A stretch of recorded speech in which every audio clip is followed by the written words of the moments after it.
Welcome to my session. I want to talk to you about let's go to the next level of collaboration with Mesh for Teams because I don't know what about you, but during the pandemic, so the past 2 years, I had a lot of situations where I thought, okay, now I'm sitting here, I'm going to one Teams meeting after the other, but there's something missing for me. So this personal interaction.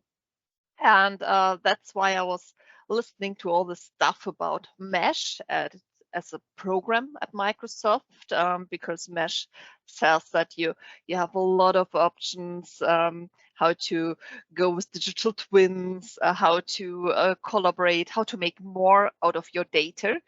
And then there was the keynote on the Microsoft build, a little bit more than 1 year ago now. And I thought, oh my God, there's something else coming up. So we are talking about collaboration now. And it's not only making more out of your data. And then Mesh for Teams became the new buzzword. I was thinking, okay, what's going on there? And that's why I thought, okay, that's a good time to do a session about this, because yes, I know that we don't get our hands on Mesh for Teams at the moment at all, but it's coming. And if you want to be prepared, then you get hopefully a lot of ideas in this session. So before I really start, so let's go here. Maybe I tell some words about myself. My name is Nicole Enders. I'm working as a managing consultant for Modern Workplace, and I call myself a workplace technology scout because I love to get my hands on new stuff, and I want to try if it's working in a business environment or not. And I brought here my favorite hashtags, so I'm pretty active on Twitter and on LinkedIn. So if you want to stay in contact even after the session, feel free. I always like to have some chats or going through a conversation about a different topic. And as you can see here with my hashtags, so modern workplace is the overall topic. And then I have a focus technically on Microsoft Teams and the Power Platform. And with these two areas, you have a lot of things to do. So collaborative apps is the new buzzword out there if you want to work in teams with more options how to collaborate. And Mesh for Teams is some part there, but it's more the hashtag mixed reality for me. And we are working, so biz apps, that's the short version of business applications, is overall my topic as well. So, but let's talk about Teams for short sequence first, because Microsoft Teams, for me, it's definitely my central entry point. So it's the first application I start every morning. So if I would shut down my PC, then this would be the first application I would start every morning, or I would configure it as auto start. And if I think back a few years ago, because Teams is only 5 years old so far, before this time, it was definitely Outlook. So my collaboration, all my communication was going on Outlook. And now we have Teams, and Teams is so much more as only sending messages to one person or to get messages back. So for me, it's something similar if you remember the old mobile phones, and then the first smartphone came up. A smartphone is so much more than a phone. It's a little PC and so on. And so that's for me the similarity between Outlook for communication and Teams for so much more stuff to come. And if we talk about Teams, then we have to talk about what's going on in the whole Microsoft world. So if you think about Microsoft at all, then You have many other stuff there. And I have often I have a conversation about what's going on here in my Microsoft tenant, because there's so many applications and maybe you don't know where to start or what you should choose for different scenarios. And that's why I say, okay, forget what's all there, because maybe it's too much for you. Choose your collaboration tools based on use cases. And here are my favorite use cases. So, sorry. Working together on a document is one of my main use cases if I have a look on my daily business. So I'm working as a consultant. So beginning, I have to write proposals. Then we get a new project. I have to work together maybe on the contract itself. But even if the project is there, then we have to write concepts, and at the end there's some documentations, you need to write protocols and so on. So a lot of stuff to do, and I don't like to work on documents alone, so I want to work together with other people on a document. And that's where I say, okay, I need some applications right there. Maybe that's Teams. I know, yes, there's SharePoint behind this. Maybe it's SharePoint itself or OneDrive for Business. There are special tools, and everything we do, if we talk about collaboration, has some impact on working together on documents, I would say. And then there's an area with 3 bullet points here on the slide. That's all about exchanging information, sometimes in an ad hoc way. That can be a chat, that can be a phone call, that could be an ad hoc meeting as well. And then we have some information which has to be spread company-wide, or we want to build some kind of corporate network. And without Mesh for Teams at this moment, the solutions would be Yammer for the corporate network, Teams for working together in a team room, for having chat messages, phone calls, and meetings, and so on. And if you work together, then managing tasks and sharing knowledge is also relevant. And only from a technical perspective, you would think about Planner maybe for task management in a team. For personal task management, you would have to do. And for sharing knowledge, maybe you can go with Stream. So you can record some small sequences, and then you can share your knowledge, or you write longer articles and you would do this in SharePoint, or maybe you are doing this in your network, in Yammer and so on. And if you are using forms, then you would have the possibility to have some quizzes, so you can check the knowledge. So that's always really fine. And then, as I said, business applications is all about there if you work together. So supporting business processes is always relevant. And maybe you have a lot of tools in your company. But if you are going in the Microsoft area and you want to support business processes, maybe you start with small solutions, and you could go with a Power Platform. So Power Apps and Power Automate are the first 2 applications you would start with. And maybe you now ask yourself, or you would ask me, what is the impact, or what is the relevance to Mesh for Teams? From a technical perspective, there is no real relationship behind this, except of that Teams is the application where we will be if we start using Mesh for Teams, as the name it already said. But if we talk about collaboration, then maybe with Mesh for Teams, we will have new solutions for working together, maybe on a document, or maybe to do some brainstorming, to exchanging information, to build your corporate network, and so on. So you can be excited what's going on in the following part in the session. So here only in short terms, because we talked about this. So what's about Teams? What are the main use cases?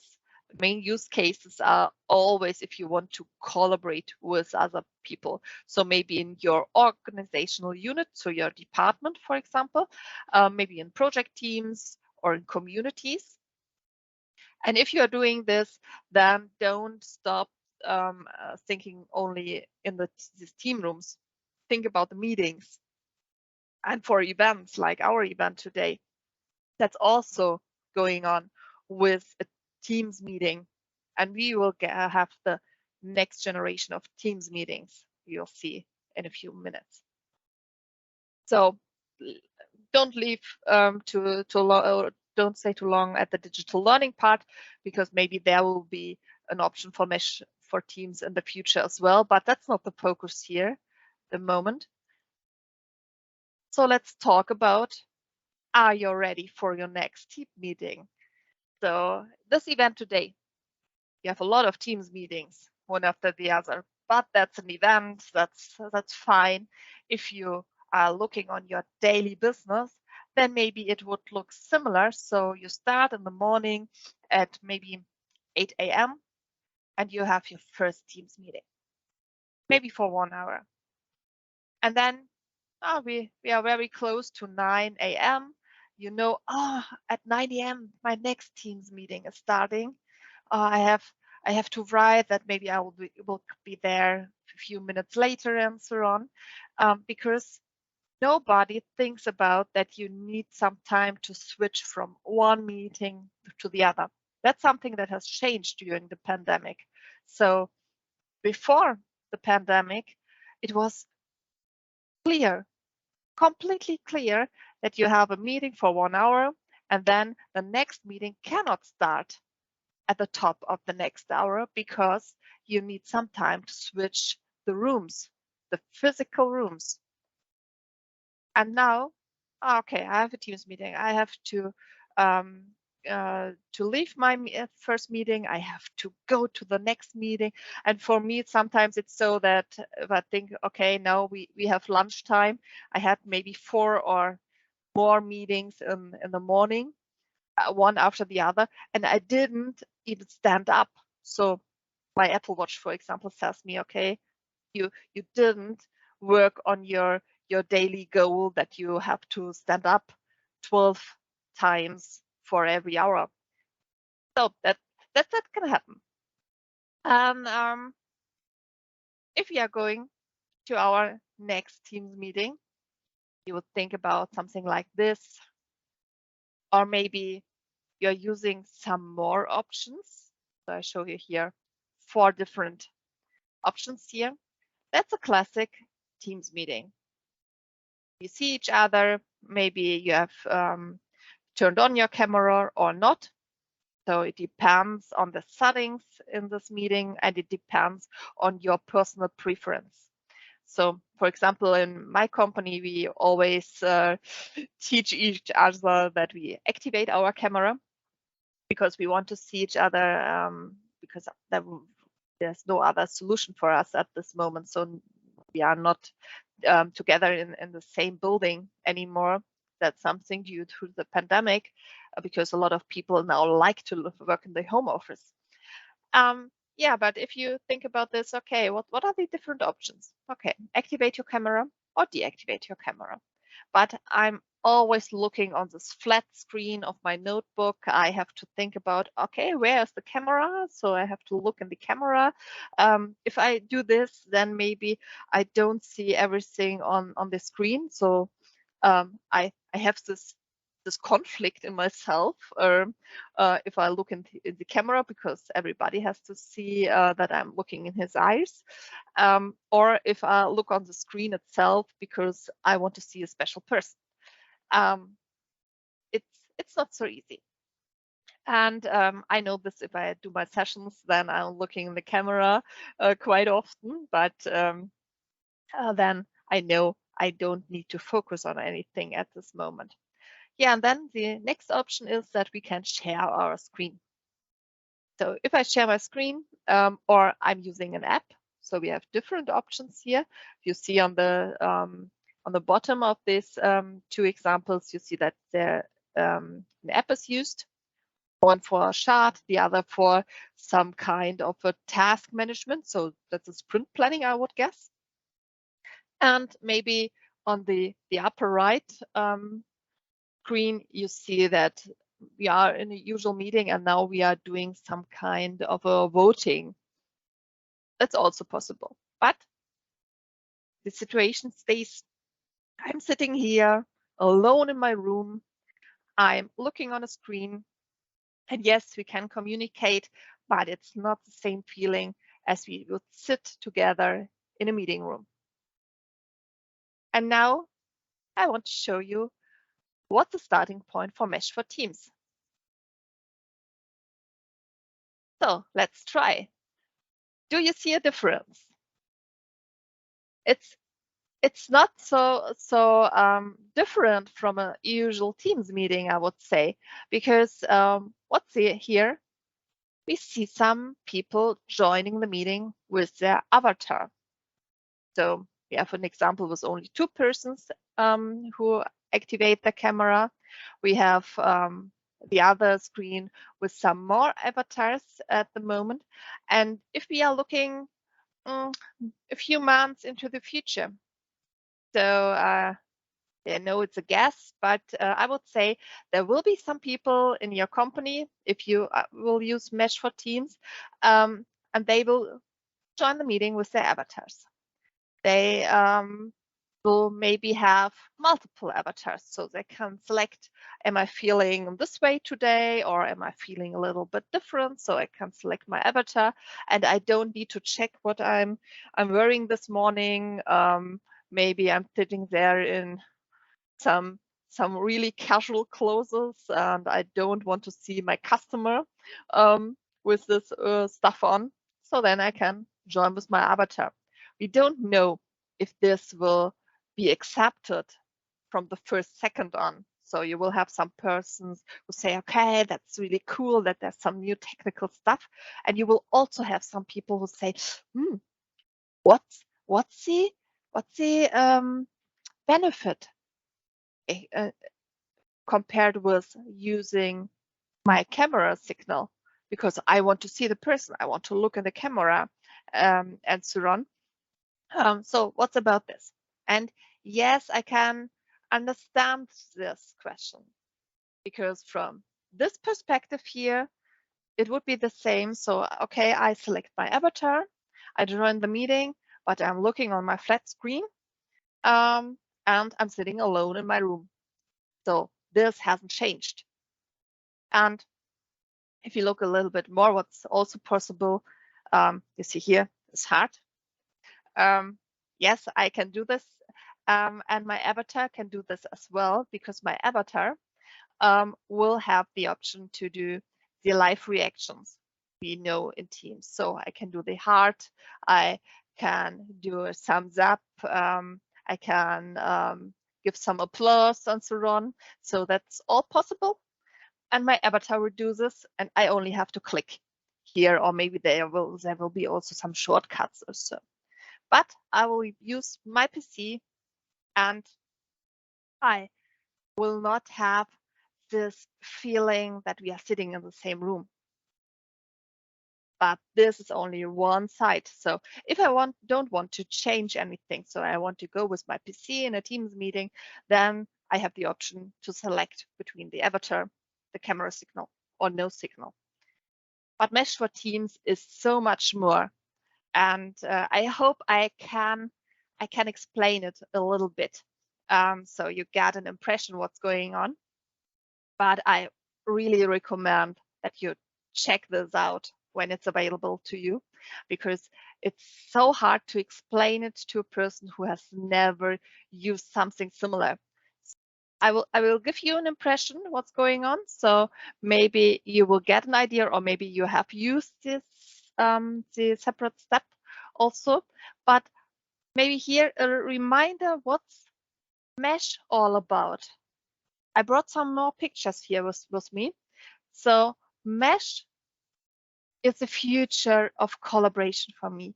You will find another buzzword out there if you want to search for this. So think about holographic collaboration. Holographic collaboration means that in the future, it doesn't matter where you are. And it's only important if you want to meet some other people that you are meeting at the same time. So you want to talk to each other. So you have to be in some kind of a meeting at the same time. But some person can be maybe in New Zealand, the other person can be in the United States, and I'm from Germany, so maybe the third person is in Germany.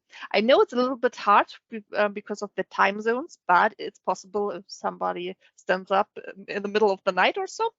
And what's all possible? In the big picture, you see that there are some persons, they are physically standing here in a garage, and they have a digital twin of a car here.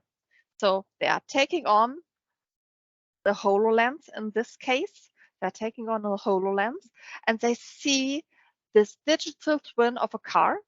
And you see that there are two other persons who are there with the avatar. Maybe in my case, okay, I would say I'm sitting in the garage, so maybe Germany is the location for the garage, and the other two persons are from the United States and from New Zealand. They are maybe standing in their living room or maybe they are in the office, but it feels as we are here together. I know that I can only see them while I'm wearing my HoloLens, for example, but we can talk to each other, we can have a conversation, and they would also see this digital twin of a car. So we can work together if there's something missing, if we want to design something new stuff on this car. That's holographic collaboration. And here in the smaller pictures, you see other examples. These pictures are from the Microsoft build from the past year. And maybe the smaller one here on the left side, there are two persons and one person is outside in a forest and she is standing there in front of a technical arrangement, so a special machine, I would say. And the other person is at home. So maybe she's a young mother. Her child is sleeping in the next room, but here they can work together and have a look what they want to do next. The middle one, there's more about airplanes and how to organize the different flights that nothing crashes and so on.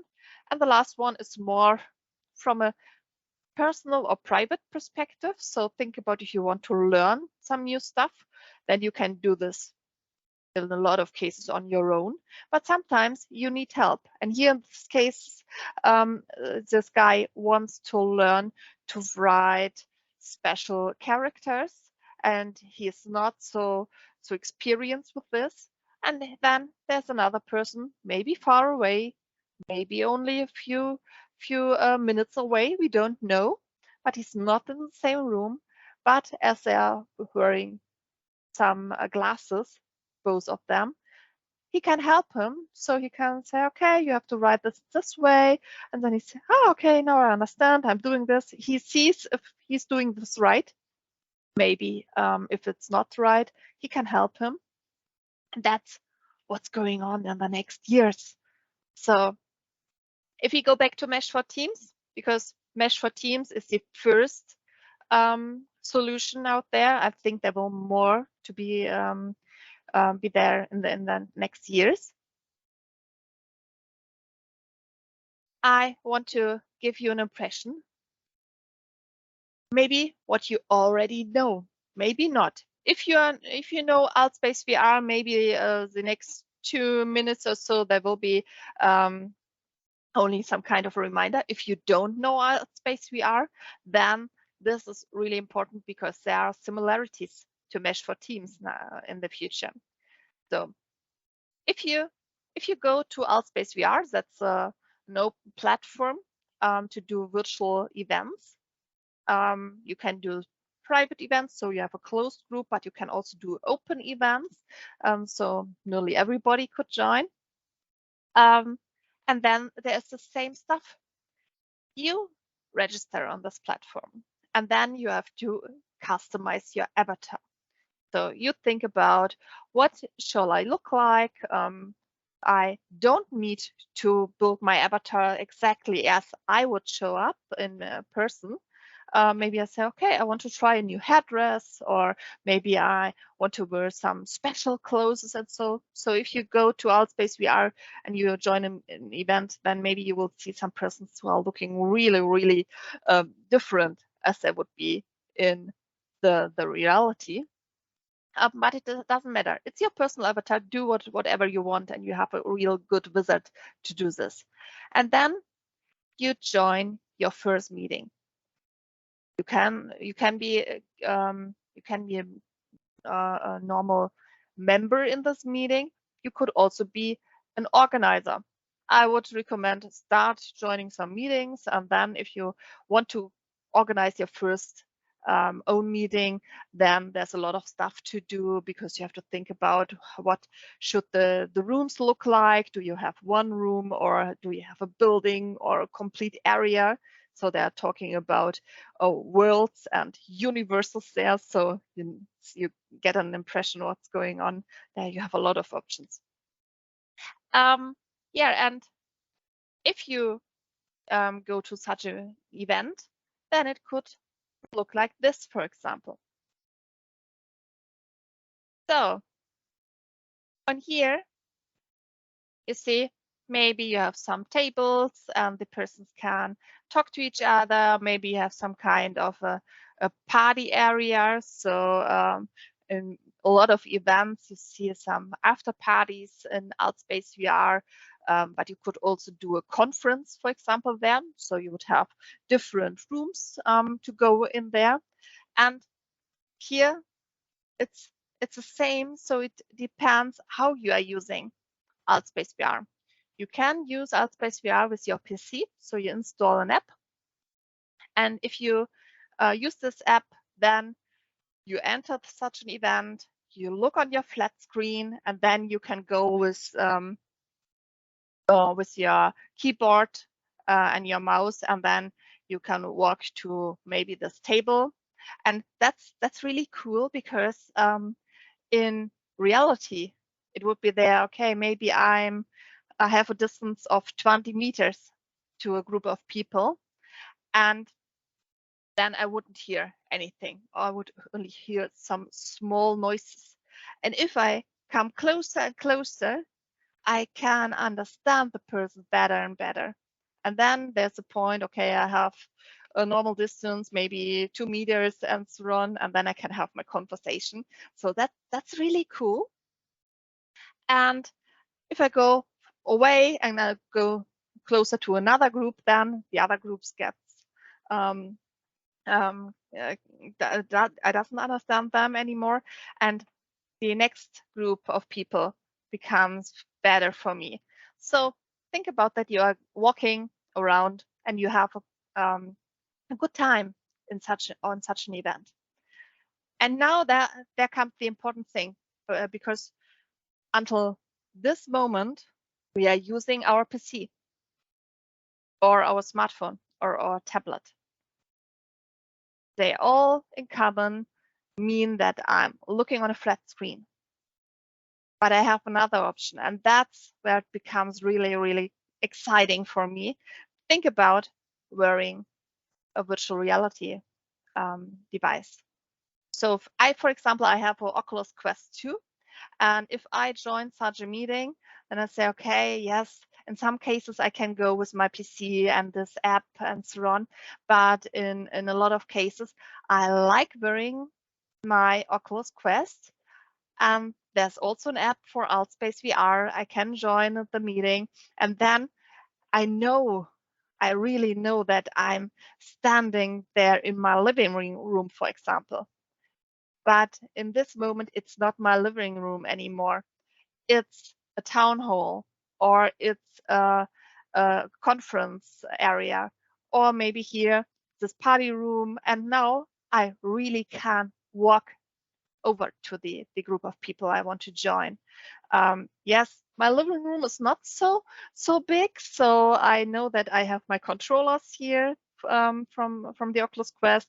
I have to teleport myself a little bit closer to the group if it's a longer way than my living room really stands for, but it feels different. And that's what I meant, as I said, you have to check this out. If you didn't wear a virtual reality device so far, so you have to check this out.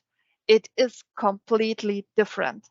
And now I want to switch from AltspaceVR to Mesh for Teams, because it's not such a long way to go from there, because there you have also the option to design different rooms. It looks a little bit different.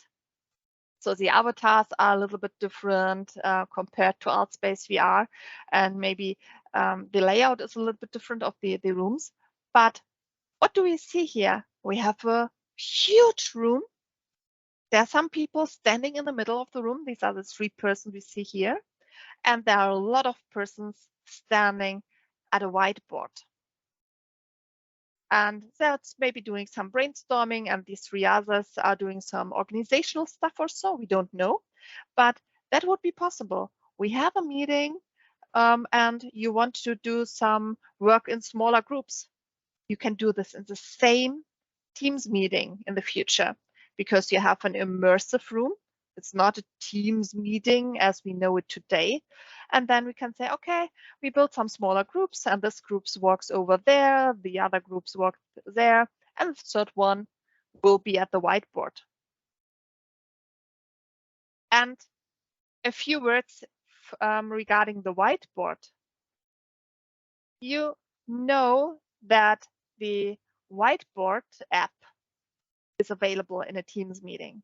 It's also available on your PC without any relation to a meeting, but I often use a whiteboard in my Teams meetings, because we say, okay, we need some place where we can do our brainstorming. And if we think about that, this whiteboard, which I now see from the perspective of a VR headset, could be the whiteboard app we already know, then you have a real collaboration between all people. So we have some people who join the meeting via their PC. They use the whiteboard app as we know it today.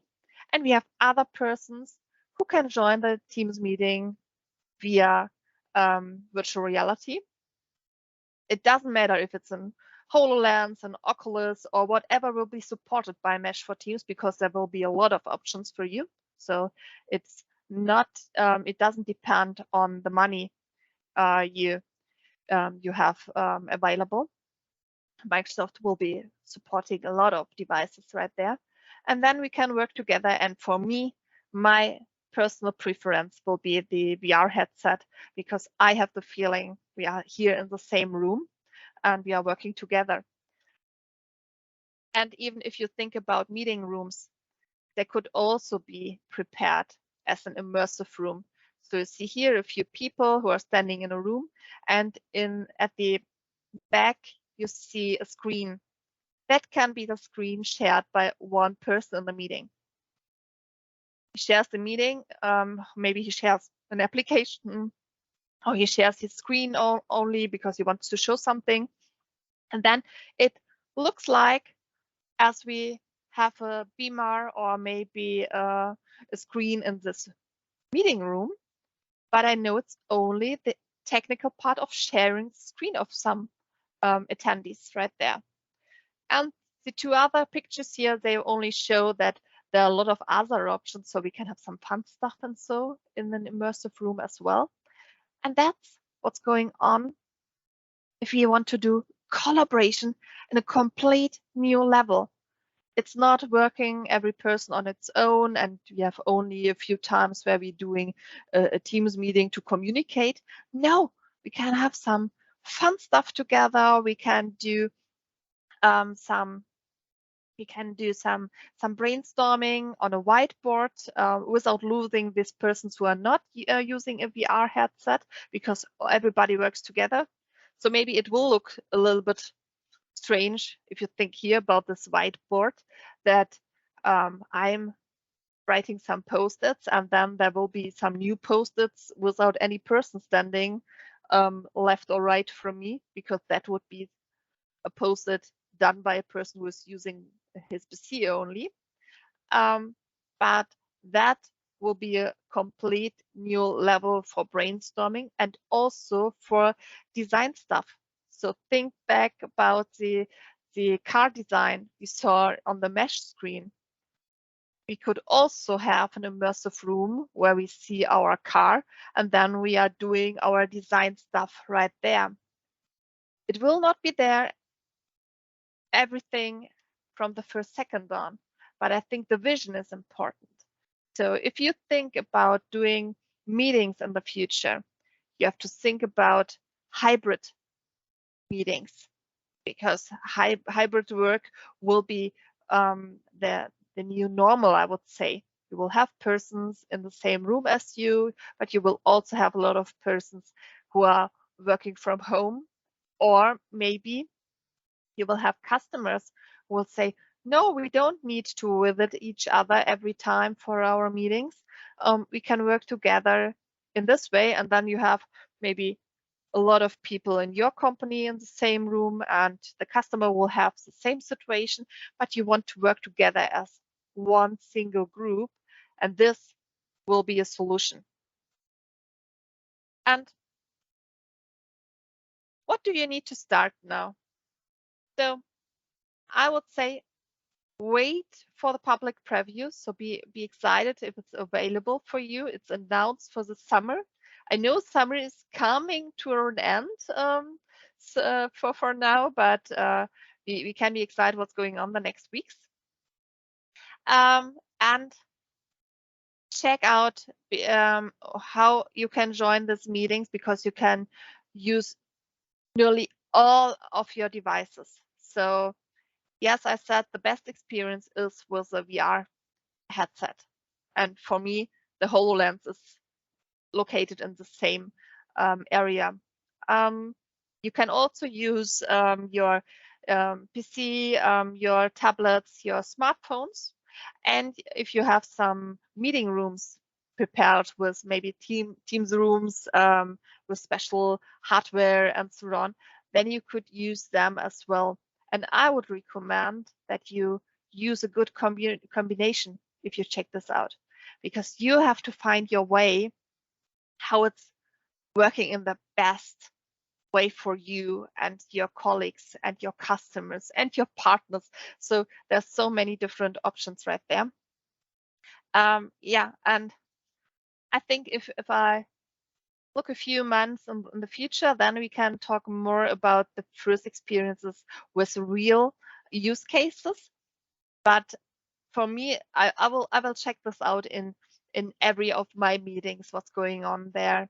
For me, the part with only joining with my avatar and looking on my flat screen, maybe it will be 2 or 3 times, but then I will go to the next option, what's going on if one person has this VR headset on, how does it look like for the others? Because then everybody who's wearing a VR device has to join as an avatar for the others, because there's no camera I can look into, but the others have to see me as well. Yeah, and I would really like to talk with you about the different options and maybe your use cases in the future. But for now, maybe you do have some questions I can answer. Thank you very much.